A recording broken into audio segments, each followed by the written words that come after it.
80 के दशक के आखिरी वक्त में भारत आर्थिक संकट की तरफ गुजर रहा था। हालात काफ़ी ख़राब हो गए थे। जो इतिहासकार बताते हैं उनके अनुसार भारत के पास महज 15 दिनों का पैसा बचा हुआ था। विदेशी मुद्राएं बस 2.5 अरब के आसपास थी, जिससे महज 15 दिनों तक देश चल सकता था। उसके बाद दुनिया के किसी मुल्क से भारत में कोई भी सामान लेकर के आना बेहद मुश्किल हो जाता। यानी कि आप समझ सकते हैं कि अगर आपको ये बात मालूम हो कि आपके घर में सिर्फ और सिर्फ 15 दिनों का खाना बचा है, तो आप कितने बेचैन हो जाएंगे। आप इस चीज़ की तैयारी करेंगे। लेकिन ये सिर्फ आपके घर की कहानी नहीं थी, ये कहानी थी पूरे मुल्क की, पूरे भारत की। भारत आर्थिक संकट की तरफ बहुत ही तेज़ी से बढ़ रहा था। तभी सन 1991 में एक बड़ा फैसला लिया गया। उस वक्त के प्रधानमंत्री पीवी नरसिम्हा राव ने एक बड़ा फैसला लेते हुए, आपको बता दें, अपने कैबिनेट में एज ए फाइनेंस मिनिस्टर पूर्व गवर्नर जनाब मनमोहन सिंह को अपॉइंट किया। मनमोहन सिंह को जैसे ही फाइनेंस मिनिस्टर बनाया गया, उन्होंने उन्हें एक बड़ी जिम्मेदारी दी। ये जिम्मेदारी थी कि आपको भारत को आर्थिक संकट से बचाना होगा।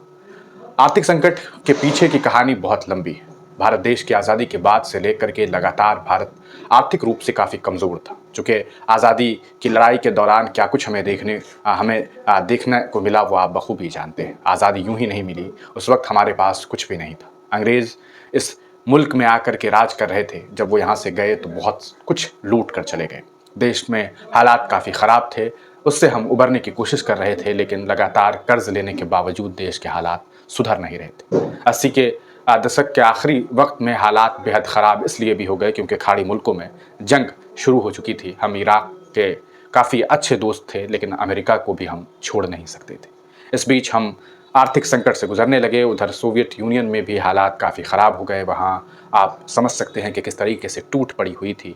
और ऐसे में भारत के पास अब कुछ नहीं बचा था सिवाय इसके कि हमारे पास सिर्फ 15 दिनों का सामान मुहैया किया जा सकता था। ऐसे में हम कर्ज लेते, लेकिन हम कर्ज भी नहीं ले सकते थे क्योंकि सन 1988 में राजीव गांधी को अंतर्राष्ट्रीय मुद्रा कोष की तरफ से ये जानकारी दे दी गई थी कि आपका मुल्क आर्थिक संकट की तरफ गुजर रहा है, आप आर्थिक संकट से जूझ सकते हैं, अब वक्त की ज़रूरत है कि आप कर्ज ले लीजिए। चुनावी माहौल के दरमियान राजीव गांधी ने गालिबन इस बात का ख्याल नहीं रखा। उसके बाद प्रधानमंत्री जो थे, उनका कार्यकाल ख़त्म हो गया, सरकार गिर गई। फिर उसके बाद एक नई सरकार बनी, वो सरकार भी गिर गई। सरकार के गिरने के बाद एक बार नए प्रधानमंत्री के तौर पर, आपको बता दें, नरसिम्हा राव प्रधानमंत्री के पद पर आए। हालांकि आपको बता दें कि उससे पहले राजीव गांधी की हत्या हो गई थी। अब जब वो प्रधानमंत्री बने, तब उसके बाद आर्थिक संकट से निकालने की जिम्मेदारी उन्होंने फाइनेंस मिनिस्टर के तौर पर जनाब मनमोहन सिंह को दिया। मनमोहन सिंह जो कि काफ़ी शानदार इकोनॉमिस्ट थे, जिन्हें दुनिया के एक शानदार इकोनॉमिस्ट के तौर पर हमेशा याद किया जाएगा। शायद हिंदुस्तान को दूसरा मनमोहन नहीं मिलने वाला है। पाकिस्तान की सरजमीन में पैदा होने वाले मनमोहन सिंह इस देश के फाइनेंस मिनिस्टर बने और उसके बाद उन्होंने बड़ा फैसला लिया। ये फैसला था एलपीजी। जी हाँ, ये एलपीजी, हम लिक्विड पेट्रोलियम गैस की बात नहीं कर रहे हैं। हम बात कर रहे हैं लिबरलाइजेशन के बारे में, जिसे हम हिंदी में उदारीकरण कहते हैं। हम बात कर रहे हैं प्राइवेटाइजेशन के बारे में, जिसे हम निजीकरण कहते हैं। हम बात कर रहे हैं ग्लोबलाइजेशन के बारे में, जिसे हम वैश्वीकरण कहते हैं। ये एक बड़ा फैसला था। इस फैसले को लेते वक्त दुनिया की नज़र हमारे तरफ थी। जब हम ये फैसला ले रहे थे तो हमारे ही मुल्क के कई नेता ये भी कह रहे थे कि आप बहुत गलत कर रहे हैं मनमोहन सिंह जी। लेकिन ये बड़ा फैसला लिया गया और आपको बता दें, इस फैसले ने देश को एक ऐसी दिशा दी कि आज हमारा मुल्क एक ऐसी स्थिति में है जो दुनिया के बेहद मजबूत मुल्कों में शुमार किया जाता है। एलपीजी क्या है?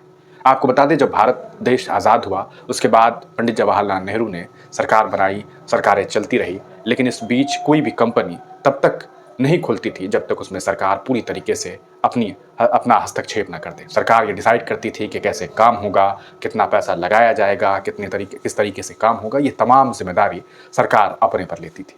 यानी कि हम कोई जिम्मेदारी किसी व्यक्ति विशेष को नहीं दिया करते थे। हम इस चीज़ पर पाबंदी लगा चुके थे कि दुनिया के किसी कोने का कोई व्यक्ति हमारे मुल्क में आकर के सिस्टम नहीं खड़ा कर सकता, फैक्ट्री नहीं लगा सकता। अगर लगाएंगे तो इसके लिए आपको परमिशन लेना होगा, लाइसेंस लेना होगा, और लाइसेंस के सिस्टम बनाया गया। लेकिन आपको बता दें, सन 1991 में मनमोहन सिंह ने एक बड़ा फैसला लेते हुए जब बजट पेश किया, तब उन्होंने इस बारे में हिंदुस्तान के लोगों को बताया और दुनिया वालों को बताया कि हम उदारीकरण के लिए काम करने वाले हैं, आइए, आपका इस्तकबाल है।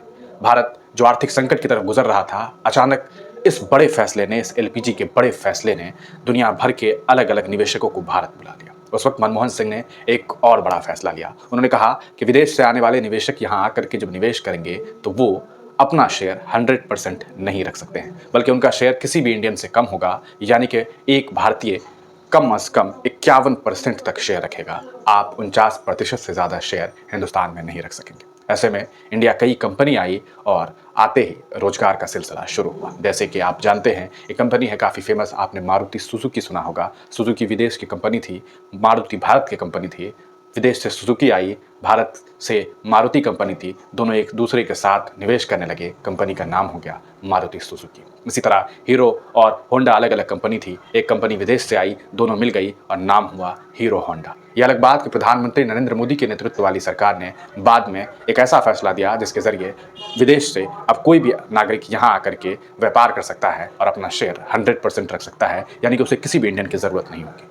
लेकिन सवाल यह है कि आज जो प्रधानमंत्री मोदी ने इतना बड़ा फैसला लिया, इसके पीछे यकीनन मनमोहन सिंह की मेहनत थी। सन 1991 में उन्होंने जो फैसला लिया, उसके बाद अचानक देश में विदेश से कंपनी पहुंचने लगी। कंपनी जब यहाँ पहुंची तो उन्हें लगा कि ये तो खुला मैदान है, हम यहाँ आएंगे, काम करेंगे और पैसा कमाएंगे। लेकिन भारत सरकार ने साफ कह दिया था कि आपका शेयर महज 49% होगा, हमारा शेयर 51% होगा। लेकिन कंपनी आई, रोजगार होना, फैक्ट्री लगने लगी, लोगों को नौकरियां मिलने लगी, पैसे आने लगे और धीरे धीरे हम आर्थिक संकट से गुजरने लगे, आर्थिक संकट से निकलने लगे। आपको बता दें कि इस बीच आपको हम ये भी सूचित कर दें कि भारत ने अपना सोना विदेश में जाकर के बेचा।